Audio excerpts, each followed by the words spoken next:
கடாயில் எண்ணெய் ஊற்றி கடுகு உளுத்தம் பருப்பு 2 காஞ்ச மிளகா வெங்காயம் இஞ்சி பூண்டு பேஸ்ட்டு எல்லாம் வதங்கினதும் பீன்ஸு 1/4 கிலோ பீன்ஸ் போட்டு நல்லா வதங்கினதும் அதில் மஞ்சத்தூள் மிளகாத்தூள் உப்பு எல்லாம் போட்டு தண்ணி ஊற்றி பீன்ஸ் நல்லா வெந்ததும் இன்றைக்கி நல்லா வெந்துடுச்சு.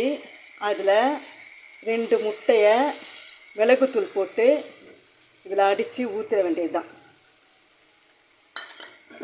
ஊற்றிட்டு நல்லா கலரி விட்டுட்டு ஒரு தட்டை போட்டு மூடி நல்லா ஸ்லோ ஃப்ளேமில் ஒரு 10 நிமிஷம் வேக வச்சு எடுத்தாக்கா முட்டை பொரியல் ரெடி ஆகிடும்.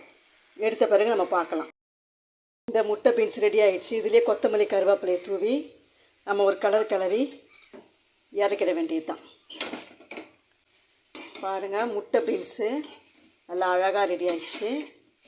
நல்லா ருசியாகவும் இருக்கும். ஒரு 1/4 மணி நேரத்தில் முட்டை பீன்ஸ் ரெடி ஆகிடுச்சு. ரொம்ப சுவையாக இருக்கும். தடவையாக செய்கிறவங்க இந்த மாதிரி முட்டை பீன்ஸ் செஞ்சு ட்ரை பண்ணி பாருங்கள். நன்றி மக்களே.